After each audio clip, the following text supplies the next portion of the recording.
Buenos días, tutor. Vamos a hacer la reunión del trabajo colaborativo de arte, estética y política. La compañera Jennifer, Daniela y pues la persona que les habla, Miguel. Para esto pues vamos a socializar los resúmenes de los textos que hicimos el aporte en el foro. Entonces si quieres pues Daniela empezar.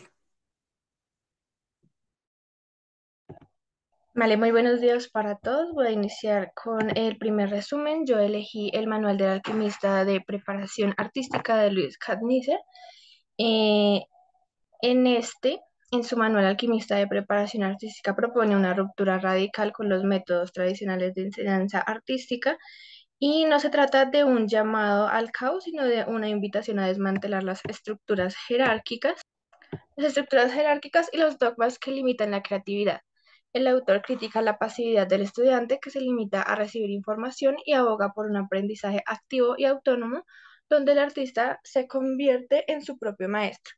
También destaca la importancia de la experimentación de la investigación y el cuestionamiento constante, y el artista debe librarse de las expectativas y los prejuicios y buscar su propia voz, su propio lenguaje, y el manual propone un camino de preparación artística basado en la libertad, la responsabilidad y el compromiso con la búsqueda de la verdad.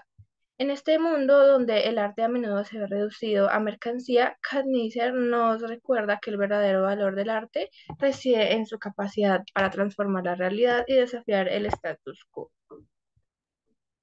Listo, súper. Bueno, pues en mi primer texto de Rancheri, eh, en este texto, a mi modo de ver, se hace alusión a la forma tradicional en la que se imparte un saber. Es decir, por un lado están aquellas personas que creen tener el conocimiento sobre algo en particular y que por esa razón están dotados de las capacidades para darlo a conocer a otros.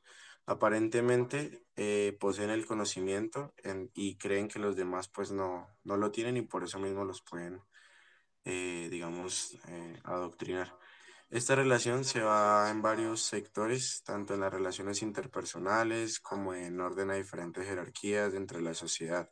Sin embargo, al ir escudriñando el texto, se da claridad de que no siempre ocurre de este modo y que por tanto esta teoría no siempre es válida y se aplica en todos los campos mencionados, sino que incluso aquellas personas que tal vez no son reconocidas en su momento pueden sorprender a otros que aunque tengan títulos o mejor estatus social o poder, no siempre tienen las mejores iniciativas o la plenitud del conocimiento, ya que hay algunas personas sencillas, humildes, pero con grandiosas capacidades y un nivel de intelecto bastante alto, que descubren ante los ojos de los incrédulos que su potencial en todo sentido es mucho mayor que el de ellos, tanto por el análisis que hacen de las cosas como por la novedad que le imprimen y la forma en que logran comprender la teoría desde una perspectiva original y práctica.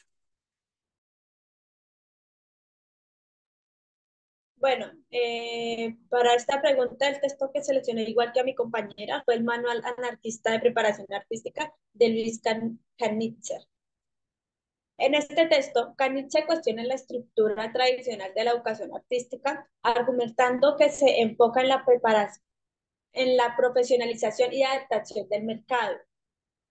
En lugar de fomentar la maduración individual y la construcción de una cultura colectiva, propone una serie de instrucciones a modo de manifiesto, instando a los artísticos a desordenar lo establecido para comprender las razones subyacentes al orden impuesto. Aboga por utilizar el arte como herramienta de aprendizaje colectiva, evitando el adoctrinamiento, y sugiere que las escuelas del arte deberían ser espacios de experimentación y reflexión crítica más que fábrica de profesionales adaptados al sistema vigente. Buen día, mi nombre es Karen Patiño. El primer texto de los que seleccioné, el primero es Los espacios del arte de Jacques Rancière. Rancière argumenta cómo el arte se ha ido expandiendo más allá, pues, del cambio tradicional del que conocemos todos, vulnerando los límites que lo separaban de la política. Todos conocíamos que estos dos campos eran diferentes y alejados, y ahora vemos que se vulneran estos límites Esta expansión lleva a la pérdida de autonomía del arte, pues deja de ser un espacio cerrado para convertirse en un medio de intervención en cuestiones sociales y políticas. Pues los espacios del arte que ocasionan que el arte sea un espacio de poder donde podamos generar nuevas formas de vida. De esta manera, el arte no solo refleja la realidad, sino que también la transforma. Asimismo, propone nuevas formas de ver el mundo y de concebir la relación entre arte y política. El autor también analiza cómo en la modernidad el arte ha dejado de estar vinculado a la belleza o a la armonía para convertirse en un espacio donde se plantea la visibilidad de lo invisible, donde las normas establecidas sobre qué es arte y qué no lo es, podemos llegar a cuestionarlas. Esto permite que el arte tenga un papel fundamental en la democracia al generar nuevas formas de representación y expresión que no solo rompen con lo establecido, sino que también lo reconocen como estas formas de representación y expresión. Sí, vamos con el segundo texto, el que hicimos el aporte. Pues digamos que en mi caso fue sobre los espacios del arte. Pues en este texto, los espacios del arte, el autor nos permite identificar cómo el arte se ve implícito en todas las dimensiones humanas, más específicamente dentro de la política, en donde por medio de estructuras de las diferentes clases sociales se ha creado un espacio revolucionario entre quienes creen pertenecer a un grupo y quienes no, por medio de las distintas manifestaciones y expresiones del arte que han surgido a lo largo de la historia y que sin lugar a duda han tenido un impacto crucial en el desarrollo de las sociedades y las formas de percibir su propia realidad, así como el darlas a conocer y permitir que se conviertan en un legado para las nuevas y futuras generaciones. Entonces, bueno, continúo con el segundo texto. Yo elegí La sociedad sin relato de Néstor García Canclini. La sociedad sin relato analiza la crisis de los grandes relatos que antes daban sentido y cohesión a la sociedad, la modernidad líquida caracterizada por la fragmentación, la incertidumbre y la velocidad. Estas han erosionado las narrativas tradicionales, dejando un vacío que es llenado por múltiples relatos individuales y efímeros, y Canclini explora cómo esta falta de un relato hegemónico afecta la construcción de la identidad, la cultura y la política en un mundo globalizado y mediatizado. Y los individuos se enfrentan a una sobrecarga de información y a una multiplicidad de opciones, lo que dificulta la construcción de un sentido de pertenencia y de un proyecto colectivo. Sin embargo, el autor también señala que esta sociedad sin relato ofrece nuevas oportunidades para la creatividad y la diversidad, y la ausencia de un relato único permite la emergencia de nuevas voces y nuevas formas de expresión. Canclini nos invita a reflexionar sobre cómo podemos construir narrativas que nos permiten dar sentido a nuestra experiencia y construir un futuro más justo y equitativo. El segundo tema que yo escogí es El espectador emancipado de Jacques Rancière. Rancière explora la relación entre el arte, la política y la posición del espectador. Critica la visión tradicional que considera al espectador como un sujeto pasivo y distante, proponiendo en su lugar la idea de un espectador emancipado, capaz de interpretar y dar sentido a lo que observa de manera activa. Analiza las paradojas del arte político, señalando que, aunque está buscando generar conciencia y cambio, a veces refuerza la misma estructura que pretende criticar. Rancière invita a reconsiderar las dinámicas entre creación artística y recepción, sugiriendo que la verdadera emancipación radica en reconocer la capacidad intelectual y participativa de todos los involucrados en la experiencia artística. El segundo texto es La sociedad sin relato de Néstor García Canclini. El autor Néstor García nos expone al principio que la sociedad actual se caracteriza por una crisis, ya que se ha visto la pérdida de relatos que en cierto modo daban sentido a la historia y en cambio fueron sustituidos por narrativas pequeñas y pues nos propone que esto podría ser a causa de la globalización, la fragmentación y la diversidad cultural, lo que ocasiona una desintegración de la identidad. Las narrativas son importantes en la construcción de la identidad de los individuos o grupos, ya que este reitera la importancia de las narrativas que puedan dar sentido a la experiencia y la identidad, que éstas sean capaces de exponer la complejidad y la diversidad de la experiencia humana. La narrativa y la memoria dan sentido al pasado. Y puedo concluir que la sociedad actual se encuentra en una crisis narrativa y sin sentido, lo que ocasiona relatos fragmentados. Y no podemos tener una historia que nos una, sino una que ocasiona incertidumbre, pues es necesario crear nuevas narrativas que puedan dar un sentido a nuestra experiencia e identidad en la sociedad actual, que también afecta a nuestro pasado y que todos tenemos la capacidad de construir nuestra identidad, así como nuestra historia. Pues también la sociedad sin relato se plantea la transformación del arte, pues como decíamos, en un mundo globalizado, donde esa autonomía que tiene el arte se ha ido desvaneciendo por la interconexión que tiene el arte con otras formas o partes o ramas en la vida, como puede ser la política, economía, entre otras. Por otra parte, el texto también afirma que el arte sufre una pérdida de narrativa y esto nos deja ver que en los tiempos contemporáneos sufrimos de una crisis de definición que ocasiona que el arte se fragmente y que no se pueda obtener una definición clara. Bueno, pues también vamos a compartir las respuestas a las preguntas que estaban en la guía.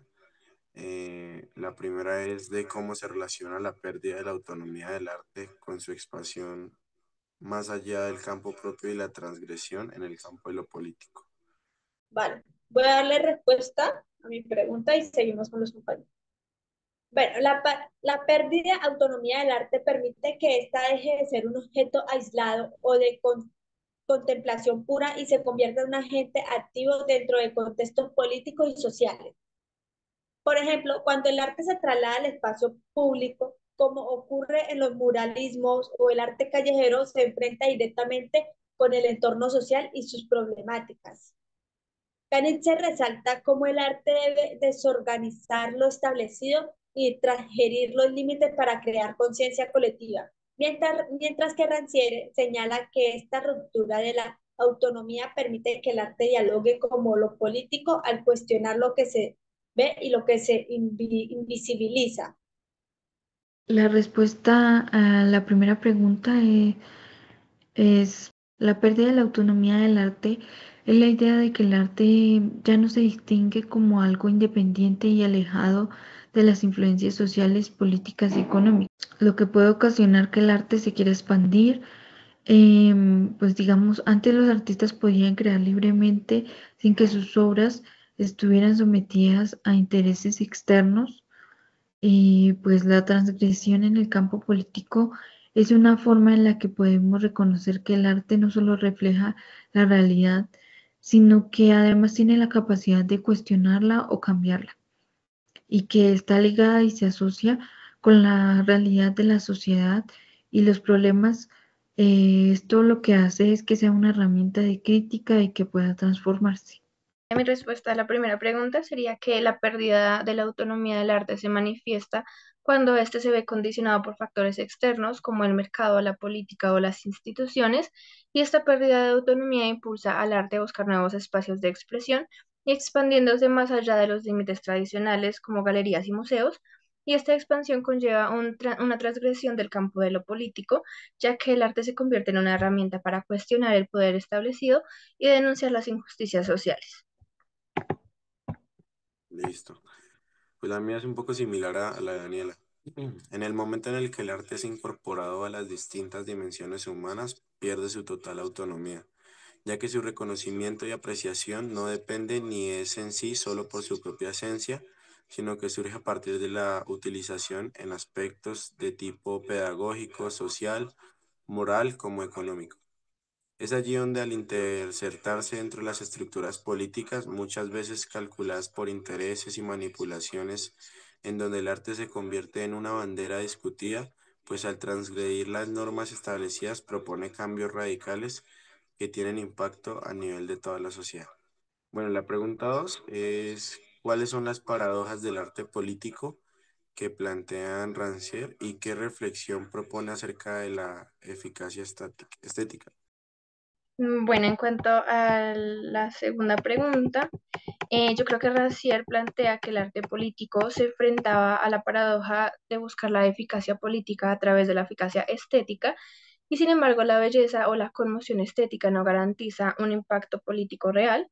El arte político puede generar un desacuerdo que perturba el orden establecido, abriendo unas posibles o nuevas posibilidades de pensamiento y acción. Bueno, mi respuesta a la pregunta número 2 es, Rancière menciona que el arte político vive una paradoja constante. Quiere ser disruptivo y crítico, pero al entrar en los circuitos institucionales, corre el riesgo de ser absorbido por el sistema que intenta criticar. Esta tensión plantea preguntas sobre la verdadera eficiencia estética. ¿Puede el arte cambiar algo si se institucionaliza? Rancière sugiere que la eficiencia no está en el mensaje directo, sino en la capacidad del arte para abrir espacios de interpretación y cuestionamiento. En lugar de dictar lo que se debe pensar, el arte efectivo invita al espectador a reflexionar y participar activamente. Bueno, en este caso, pues el autor proporciona una mirada amplia sobre el objeto de la estética, el arte y la política que se entrelazan para recrear las percepciones y el dinamismo que se tenía en el pasado y que se observa en el presente, a nuevas formas políticas que emergen de un arte crítico que evolucionó para generar un efecto político que en sí no es posible determinar debido al impacto que puede generar a corto, mediano o largo plazo. La eficacia estética no debe medirse por producir resultados políticos inmediatos o concretos. La eficacia estética destaca por su capacidad para alterar la percepción y la experiencia de los individuos, para transformar las formas en que los sujetos se relacionan con el mundo y con los demás. Se debe cuestionar la función del arte político, dejando a un lado la imagen de que el arte es para fines políticos ya definidos como lo conocemos, y que la política la podemos visualizar como un espacio para reorganizar y que puedan haber nuevas formas de participación que no necesariamente están alineadas con las tradiciones que conocemos ya. La tercera pregunta es ¿de qué manera el reparto de lo sensible condiciona la experiencia política y cómo operan las prácticas estéticas en el espacio de lo común? El concepto de reparto de lo sensible define que es visible quien tiene voz y que se considera digno de ser percibido. Las prácticas estéticas pueden, pueden alterar este reparto al visibilizar aquello que normalmente se incluye o marginaliza. Por ejemplo, cuando comunidades vulnerables participan directamente en el proyecto artístico colectivo, no solo generan nuevas estéticas, sino que reconfiguran lo que se considera políticamente relevante. El arte así se convierte en una herramienta que democratiza la visibilidad y la participación en el espacio público. El concepto del reparto de lo sensible condiciona ampliamente la experiencia política, ya que ésta determina lo que es percibido y lo que no. Por lo tanto, establece a la comunidad que es político, creando así nuevos espacios para que se pueda dar una participación. Entonces, este reparto afecta al cómo se percibe el arte de forma colectiva, como todos lo percibimos, a tal nivel de reconfigurar la percepción política. Vale, en cuanto a la tercera pregunta, yo creo que el reparto de los sensibles se refiere a cómo se distribuyen y se organizan las experiencias sensoriales en una sociedad. Este reparto condiciona nuestra percepción del mundo y nuestras posibilidades de acción, y las prácticas estéticas pueden intervenir en este reparto, alterando nuestras percepciones y abriendo nuevas formas de experimentar el espacio común. Bueno, pues en mi caso, lo que yo pude pues, responder fue que esto puede surgir debido a que la experiencia política está en acción directa e indirecta, intrínsecamente vinculada a las personas quienes están llenas de múltiples vivencias, experiencias, intereses que se ponen de manifiesto tanto dentro de una acción común como individual. Por lo tanto, en el reparto de lo sensible se puede observar quién logra tener participación en lo común en función de lo que realiza, también en el tiempo y el espacio de los que se lleva a cabo dicha actividad. De ahí que las prácticas estéticas dentro del espacio de lo común son determinantes, ya que se convierten en la evidencia sensible, pues son formas de visibilidad de las prácticas del arte sobre los tiempos, tanto en el lugar que ellas ocupan como de lo que hacen bajo el ente de lo común, determinando la participación de las personas dentro de una sociedad. Bueno, y ya como la última pregunta, más que una pregunta, es proponer una relación según su contexto propio entre el arte, el espacio público y el político. Entonces, pues en mi caso yo vivo en Villa de Leyva, es un departamento catalogado Patrimonio Histórico y Cultural, y pues para mí la relación entre arte, espacio público y político es muy evidente, ya que el arte en su gran mayoría se representa en monumentos, como son las esculturas, estatuas, pinturas. Todas estas pues rinden homenaje a varios próceres de la patria que estuvieron en esta región. El espacio público empleado para este fin son parques, plazoletas, la plaza principal, que pues al ser sitios concurridos y visibles permiten contar, resignificar historias de carácter político como social y dar a su vez una imagen del sentir de la comunidad. Bueno, para la última pregunta, entre relación con el arte y el espacio público, creo que la contemporaneidad de la relación entre el arte, espacio público y política se ha vuelto cada vez más compleja y dinámica, y el arte se ha convertido en una herramienta para denunciar injusticias, generar conciencia y promover el cambio social, y el espacio público se ha transformado en un escenario para expresión artística y la participación ciudadana. La política como tal se ha visto empleada por el arte que cuestiona sus límites y propone nuevas formas de entender y transformar la realidad. En este caso, pues yo resido en la ciudad de Tunja, en donde esta relación se manifiesta en diversas iniciativas artísticas que buscan transformar la ciudad y construir una sociedad más justa y equitativa, con proyectos de arte urbano que recuperan la memoria histórica de la ciudad, festivales de arte que promueven la diversidad cultural o iniciativas artísticas que trabajan con comunidades que son ejemplos de cómo el arte y el espacio público y la política se entrelazan en el contexto local.